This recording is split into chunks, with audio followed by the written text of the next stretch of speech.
Salut tout le monde, j'espère que vous allez bien. Donc aujourd'hui on se retrouve pour une nouvelle vidéo et comme vous l'aurez vu au titre, aujourd'hui on va faire un update lecture. Je sais que ça fait super longtemps qu'on n'en a pas fait sur la chaîne, mais on va dire que ces derniers mois niveau lecture ça a été une catastrophe planétaire. Pour tout vous dire, je n'ai pas lu au mois d'août. Je pensais en fait reprendre ma lecture une fois où j'aurais repris les cours, sauf qu'en fait pas du tout. Je ne sais pas si c'est le fait d'être parti chez mes parents, en plus des cours, voilà, avec mes horaires, etc. Euh, Comment vous dire que le soir je bosse et la dernière chose dont j'ai envie c'est de lire. Ce que j'ai fait du coup c'est attendre les vacances.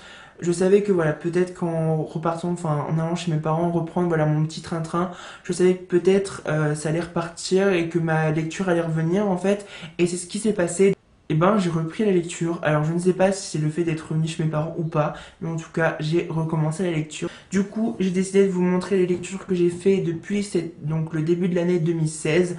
Comme ça c'est un peu frais dans ma mémoire et donc il y a pas mal de coups de cœur aussi, donc je tenais vraiment à vous les présenter. Donc on va commencer, c'est parti. Donc en premier temps, le premier livre que j'ai lu en 2016, donc c'était Le Jour de l'An. Donc j'ai lu Tous nos jours parfaits de Jennifer Niven. La collection Gallimard il me semble. Donc j'avais entendu parler de ce livre depuis qu'il est sorti aux États-Unis. Moi je l'ai adoré, j'ai trouvé que l'histoire était fabuleuse. Donc pour l'histoire en fait c'est l'histoire de Finch et de Violette. Donc Finch est un garçon assez bizarre qu'on peut qualifier de chelou en fait.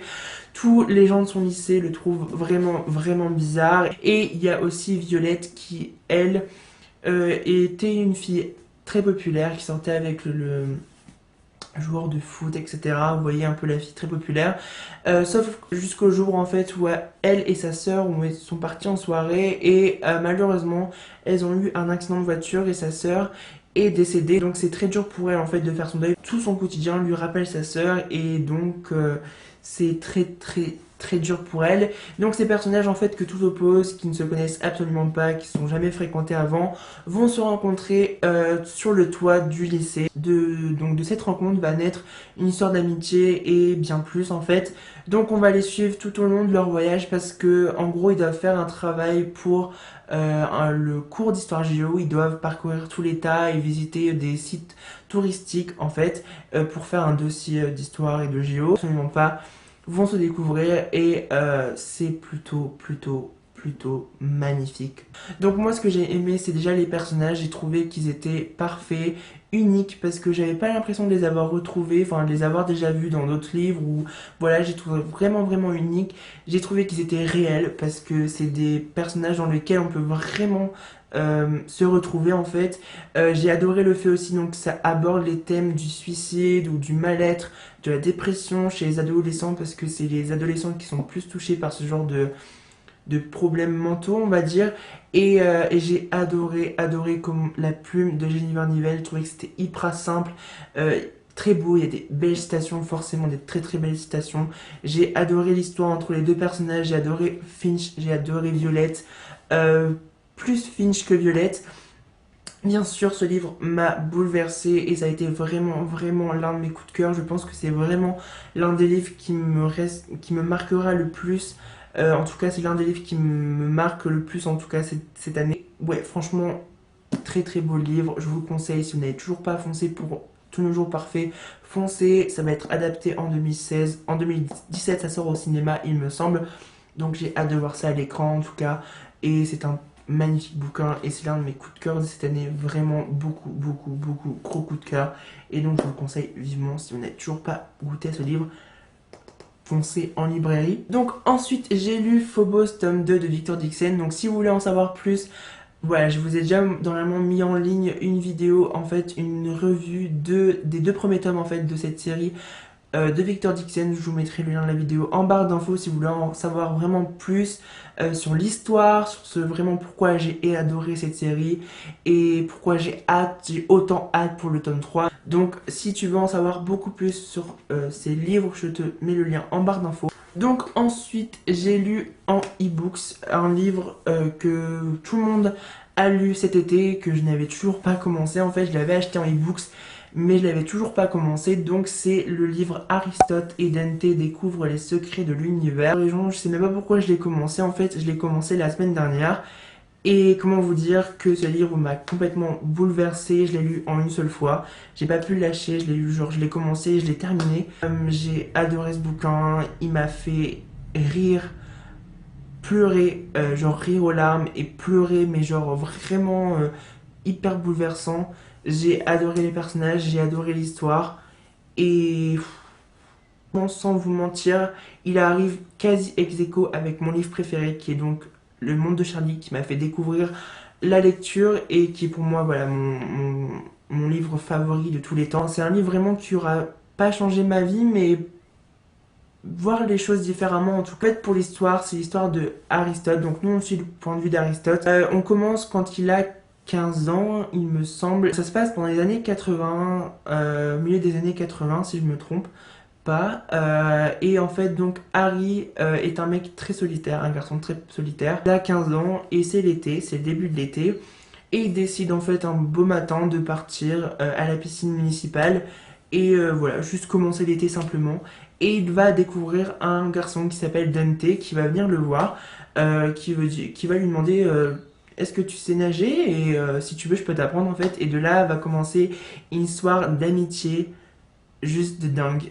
De dingue, mais quand je vous dis de dingue, c'est l'amitié genre plus infinie quoi. C'est vraiment genre rien que d'en parler, genre ça me fout les frissons. Donc Dante et Aristote vont devenir amis.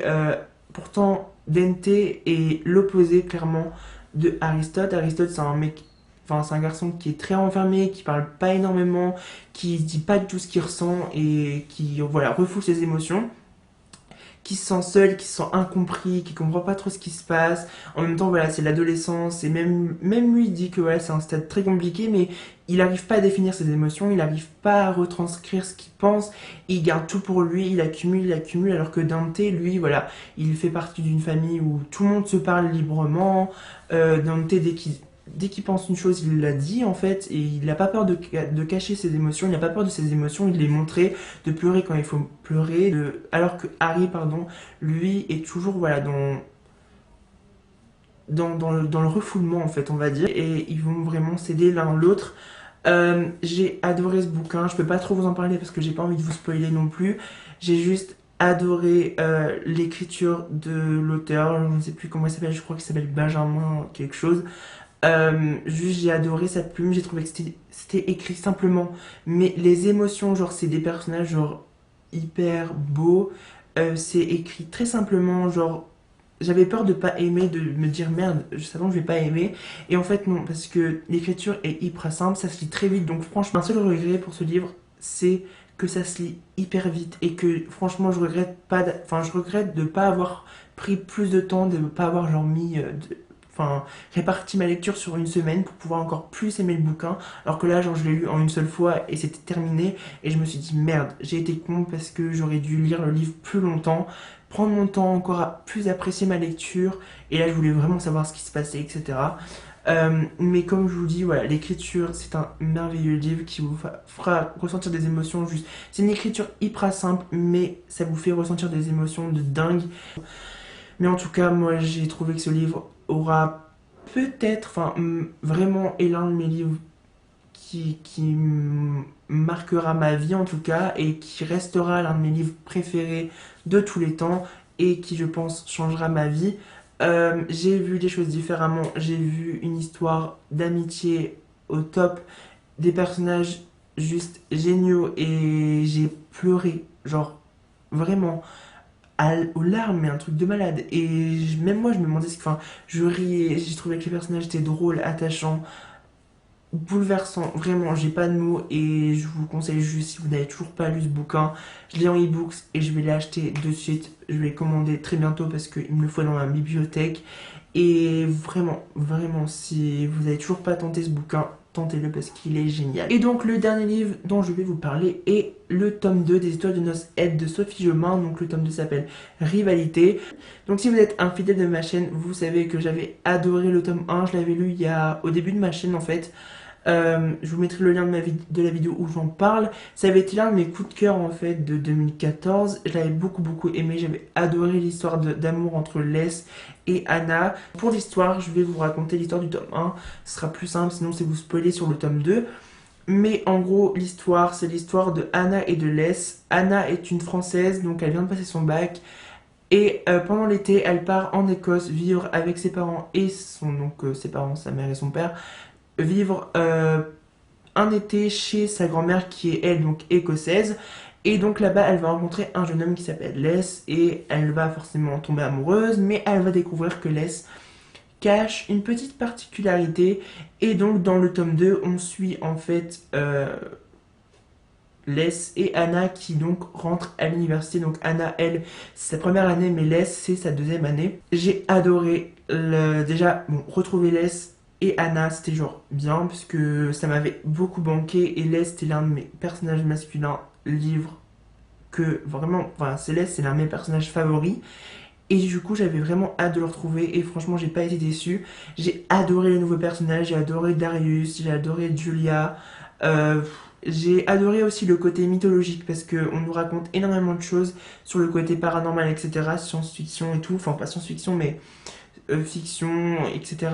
et mythologique. J'ai adoré parce qu'au final, ça peut paraître très compliqué et Sophie Jomain a réussi à nous donner énormément de détails et du coup on comprend facilement alors que au premier abord ça peut vraiment paraître hyper compliqué. J'ai adoré l'histoire de Les et Anna. Le revirement de situation à la fin, c'est pas possible. Sophie Jomain, enfin je sais pas comment vous avez fait, vous, si vous avez acheté le tome 2 à sa sortie, parce qu'il faut absolument le tome 3 derrière, quoi. Parce que, bon, en fait, je m'attendais pas du tout à ça à la fin. Juste, pourquoi? Qu'est-ce que l'auteur a foutu à la fin? Voilà, franchement, j'ai adoré. J'ai trouvé qu'il y avait un petit peu d'action, plus d'action que dans le tome 1 en tout cas. J'ai parfois détesté Anna, parfois Les, parce qu'il se passe des choses et je me suis dit, mais voilà, il y a des petits moments où je me dis que leur relation est un peu chiante et des moments trop cool et des moments trop chiantes et enfin voilà. J'ai adoré les nouveaux personnages, j'ai adoré l'action, j'ai adoré le revirement de situation à la fin. L'épilogue, j'ai détesté clairement, mais c'est pas grave. Franchement, j'ai juste une hâte là, c'est de... Bon, j'ai entamé le tome 3, mais je vais le continuer et je vais le terminer, je pense, ce week-end. En tout cas, j'ai trop hâte de connaître la suite. Si vous aimez tout ce qui est Twilight, etc., je vous conseille 1000 fois l'histoire de Noce Ed. J'ai beaucoup aimé. Et pour une fois, c'est plutôt pas mal d'aimer un livre young adulte. Young adulte, je sais pas trop au final, français, et je trouve ça top. Donc j'espère que cette vidéo vous aura plu. N'hésitez pas à me dire en commentaire si vous avez aimé l'un de ces livres, si vous en avez détesté un, si vous pensez pareil que moi ou pas, ou ce que vous avez pensé de Aristote Dente, la fin du tome 2 des of Noce Ed, voilà, plein de choses. N'hésitez pas à commenter, à liker la vidéo, à vous abonner, à me rejoindre sur Twitter et Instagram. Je vous mettrai mon pseudo ici quelque part, ça va s'afficher normalement sur votre écran et les liens seront en barre d'infos. À vous abonner si ce n'est pas déjà fait, en tout cas pour recevoir mes nouvelles vidéos. J'espère que cette vidéo vous aura plu et donc on se retrouve très prochainement pour de nouvelles vidéos. Ciao.